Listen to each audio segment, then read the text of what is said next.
friends. This is your host, inviting you in.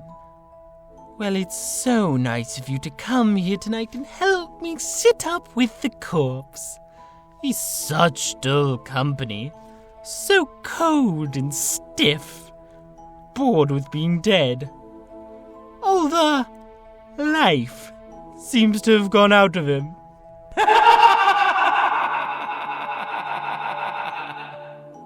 No doubt the telephone is an ingenious invention, but as far as I know, no one has yet been able to commit murder over it, although many people have wanted to. Still, there are worse things you can get on the phone than the wrong number, especially if you happen to call the voice on the wire.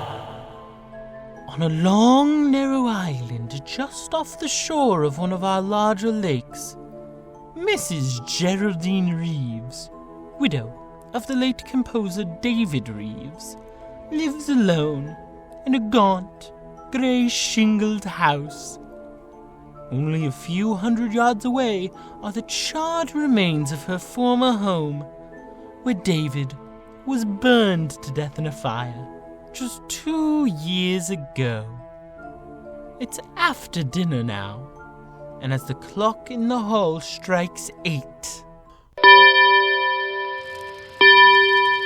You've got to get a hold of yourself, Geraldine. I can't help it, Doctor. You see, it starts every night about this time. What starts? The music. David's last composition. I hear it being played on a piano, and the notes seem to come from the old house. The house where David died in the fire. Well, perhaps someone is playing that piece on the piano. Someone on the island. No. There's only one other house out here, and those people are away. And the dog keeps howling all night long. What dog? I don't know. There's no dog on the island, but David and I did have a dog, remember? He stayed with David the night of the fire. He died with him because David was too ill to get out of bed.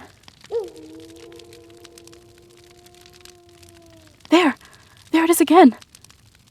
It's amazing. That's a real dog, somewhere on this island. Oh, do you think so? Of course. Probably some stray got across the bridge or swam over from the shore. Well, you see, excuse me, Doctor. Certainly. Hello? Hello? Miss Geraldine Reeves? Yes, speaking. Who is this? Listen. Good heavens. You have 4 hours to live, Mrs. Reeves. 4 hours to live. What? What did you say? Hello? Hello? What's the matter, Geraldine? The music. The same music. I heard it again. What? Over the phone. Someone's playing it on the piano. It must be some sort of a prank. No. A man spoke to me. He said I have 4 hours to live. 4 hours to... Here, let me have that phone. No. It's no use. He's rung off. Well, we might be able to trace the call. Hello, operator? Operator? Somebody's trying to kill me. Hello, operator? Operator? What's wrong, Doctor? I'm afraid the wires have been cut. We'd better get in my car and drive into town. Right away. Yes, it isn't safe for me to stay here another minute.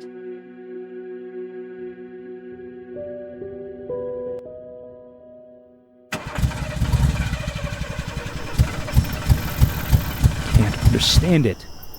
The motor won't turn over. Somebody must have meddled with this car while we were in the house. Well, try my car, Doctor. I think perhaps I'd better.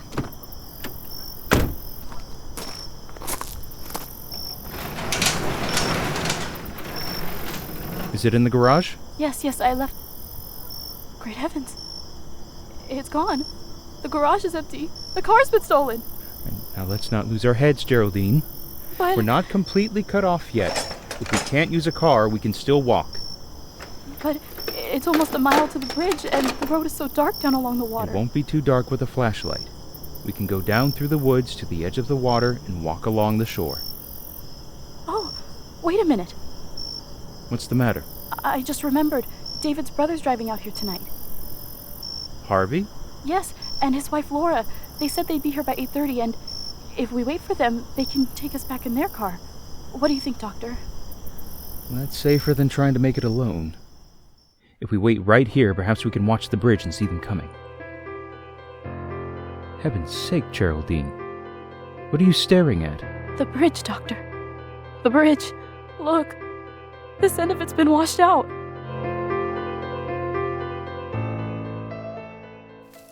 Oh, Doctor, this is crazy. Searching for a telephone wire in back of the house. If we're seen out here, there's no telling what might happen. Please, Geraldine, we've got to find out where that wire was cut and splice it together again. It's our only chance of reaching the police. But it's almost 9 o'clock. We've wasted an hour already. If I'm not out of here by 12... Stop it, Geraldine. Stop it.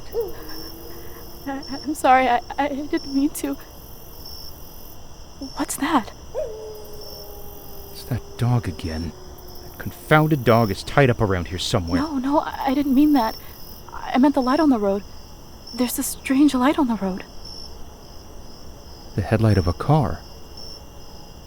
It's coming this way. A car? Yes. Quick, behind the house and stay out of sight. It's turning into the driveway. How could a car have come out onto the island with that bridge out? Shh! They're getting out. Oh, why, it's Harvey and Laura. Good heavens. Oh, Harvey. Hello! Harvey, oh, Harvey. Oh, for Pete's sake. Jerry, what are you doing? Playing hide and seek with us back there? Oh, Harvey, I'm so glad you've come. Jerry, what's the matter? Oh, everything. But first, you've got to tell us how you got here. Why, we just drove over the bridge and on up the road the way we always do. But how could you drive over the bridge? It's been washed out. What? Well, I saw with my own eyes, and Dr. Precinct saw it too, didn't you, Doctor? I certainly did. Oh, you must be mistaken. We drove over the bridge not more than 2 minutes ago. You sure you haven't been on the island longer than that? Oh, I'm positive. Why? Well, some very strange things have been happening here tonight. Geraldine's life was threatened, her car stolen, and mine tampered with. What? What are you talking about? Look, I'll show you. The starter in my car won't even turn the motor over. Here. By George. It's working now. Say, what is this, Jerry? Have you and the doctor been taking a few pills? Or did you drink too much wine at dinner? Oh, no, everything he said is true. Even the telephone wires have been... I must be going out of my mind. That is my telephone ringing, isn't it? Yes, of course. Aren't you going to answer it? I'm almost afraid to. Come with me, Harvey, will you, while I do? Sure.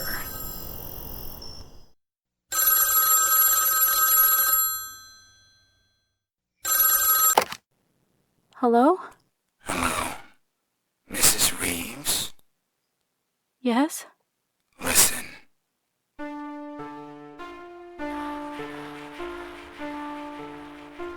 It's 9 o'clock, Mrs. Reeves. You have 3 hours to live.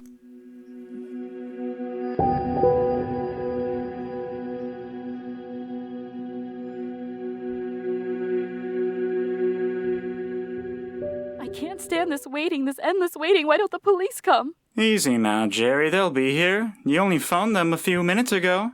But something can happen before they get here. I have a gun ready just in case anything should happen. And I won't hesitate to use it. You have a gun, Doctor?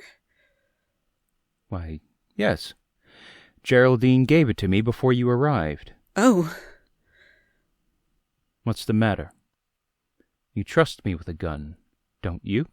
Why, of course, Laura, what is it? A face at the window! I just saw a face at the window! Laura, please, you're letting your imagination run away with you. No, I saw it. Right there. The face of A dead man! Quick, Harvey, out the back way. Right. No, please don't leave us. We'll be right outside the window. Jerry, I'm afraid. Well, there's nothing we can do, Laura. They won't be far away. But I don't trust Dr. Preesing. You should never have given him that gun. Why not? Because I think he's a murderer. Laura! Yes. Don't you remember how he acted at the trial when you were accused of starting the fire that killed David? But... He testified against you, time and again, subtly, to make them think you did it, because he started that fire himself. What on earth are you saying? I'm telling you the truth. During the trial, he swore that he wasn't on the island that night of the fire. But he was. And I can prove it. How? By the cigarette case of his. Here, look at it. You see how it's charred and melted on the side where his initials were? He must have left it in the fire that night by mistake. But he couldn't have. The police searched everything the next morning. They would have found it in the ashes. Not if it wasn't there. He came back for it that same night, soon as he missed it, and dragged it out of the fire. He knew it would incriminate him if it were found in his possession, so he threw it into the lake as he drove home over the bridge. And that's where we found it, in the water, the last time we were out here. Oh, Laura, I hope you're wrong. So do I. But if I'm right, we're all in for... Laura, the lights! Somebody's turned off the lights! Laura, where are you? Jerry, the door! Coming through the door! It's the face I saw! Laura!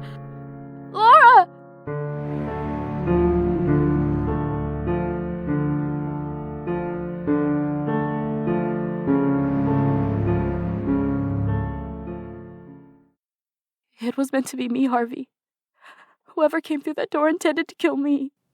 Jerry, please. How's Laura, Doctor? I'm afraid I can't do anything for her, Harvey. She's passed on. Oh, Laura, darling. You better not touch the body, Harvey. Oh, leave me alone. You've done enough already, Dr. Preesing. I beg your pardon. You have a lot of explaining to do when the police arrive, Doctor. I'll tell them how you ran away from me out there before the lights went out, and how you were here in this room when they went on again. Harvey, don't say things you'll regret later on. Just a moment. Where's the cigarette case Laura had in her hand when the lights went out? What cigarette case? You know the one I mean, Dr. Preesing. The gold one that was charred in the fire. I haven't the faintest idea what you're talking about. I have. And if you're as innocent as you claim to be, you won't mind being searched. Not at all.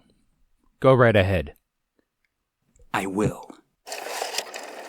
Whom are you calling, Geraldine? The police. I can't understand why they haven't arrived yet. It's almost 10 o'clock. Maybe something's happened to them on the way. Maybe their car broke down. Their car, too? Huh? Nothing. Only it seems as if your car's the only one that works when you want it to. Headquarters. Oh, Sergeant, I can't understand why your men aren't here yet. A murder's been committed. Do you really think you've been calling the police department all this time, Mrs. Reeves? David's music. It's 10 o'clock, Mrs. Reeves. You have 2 more hours.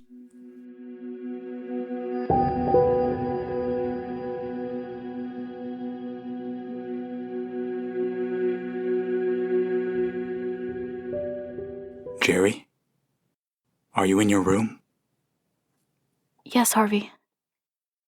What is it? This is our chance, Jerry. We've got to run away from Dr. Preesing now, while we're alone. Yes, of course, Harvey. But how will we go? In my car. It's just... Wait a minute.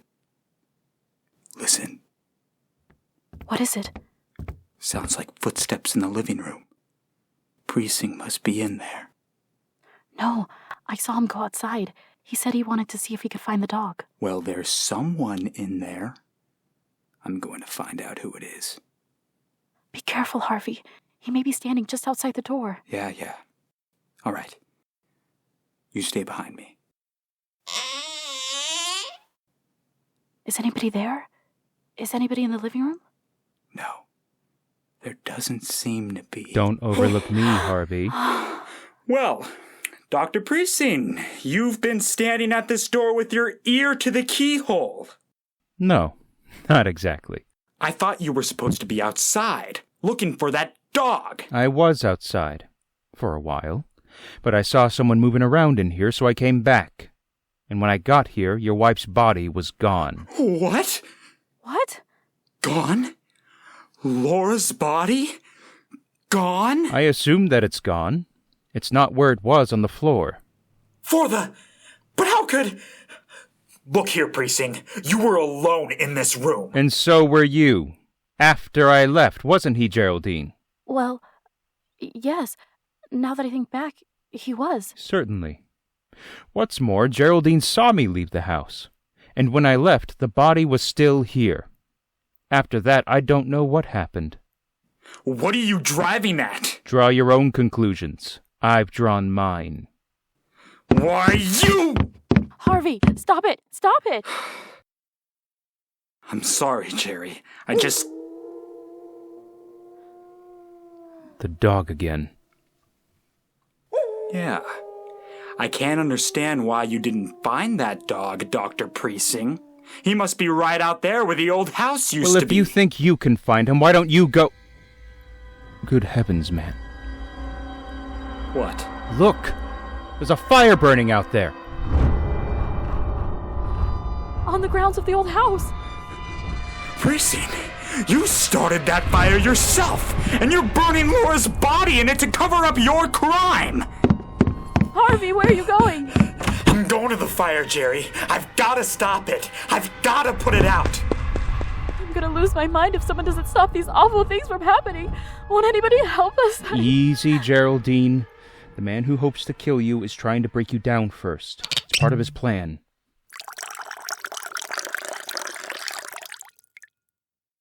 Here, take a sip of this brandy. It'll help you. All right, thank you, Doctor. What's the matter? Oh, nothing really. I just don't care for any brandy just now. What's wrong with it? Well, I didn't say anything was wrong with it. I just don't... You fool, do you think I'm trying to poison you? I don't know what to think. Here, give me that brandy. I'll drink it myself. There. Believe me now? I don't believe anyone. Listen to me, Geraldine. I'm the best friend you have in the world right now. You've got to understand that, because there isn't much more time. We've got to get away from Harvey while he's still out there. What do you mean? Can't you see he's trying to kill you? That's a lie. It isn't, Geraldine. Harvey's the one that's lied to us. He and Laura both. They intended to kill you when the lights went out. But in the darkness, Harvey made a fatal mistake. He thought it was you he was strangling, not Laura. I won't believe that. It's the truth. They never drove across that bridge at 9 o'clock tonight. They've been here on the island all evening. How do you know? Because we saw that bridge with our own eyes. And I saw it again just 5 minutes ago. It's still down. You're lying. Come and see it for yourself. You're just trying to get me out of this house. Stop being such a fool. Here, take this gun. If it'll give you any security, take it. And hold it in my back while we're out there. But for heaven's sake, let's get away from Harvey while there's still a chance. All right. Give me the gun. Here. Now, you keep in front of me all the time, and I'm warning you. If you make one false move, I'll kill you in cold blood.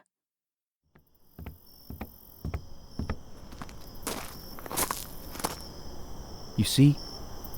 Harvey and Laura were lying to us. The bridge is still down. You're right. They couldn't have come across that bridge. Of course not. The only trouble is we can't get over it now either. We've got to get away, Doctor. Now, before we're seen. What about that house at the other end of the island? The people are away. But they might have a boat. Yes, of course. They do have a boat. We can row to the mainland. Come on, quick. All right. I have a feeling we're being followed. It's your imagination. Hurry, Geraldine. Hurry. We are being followed, Doctor. Look, behind us. There's a man with a dog. Good heavens. It's just like the dog you owned. The one that died in the fire. Yes. And the man. It's David!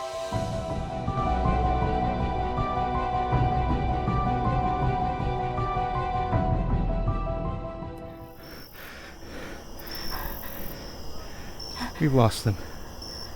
Lost them in the woods. They can't be far behind. Doesn't matter now. The house is just ahead.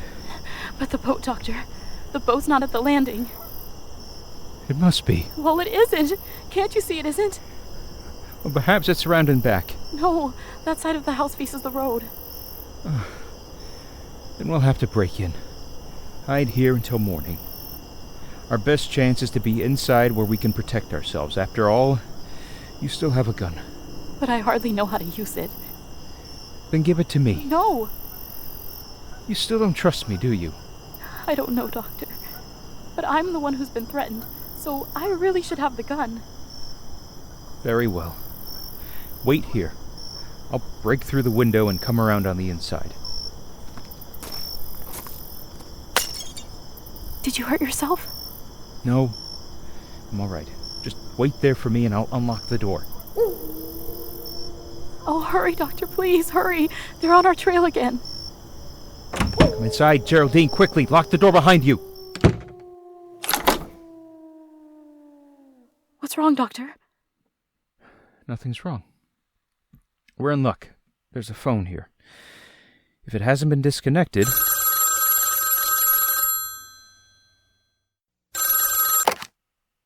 Hello? Hello, operator? This isn't the operator. Tell Mrs. Reeves it's 11 o'clock. She has 1 more hour to live.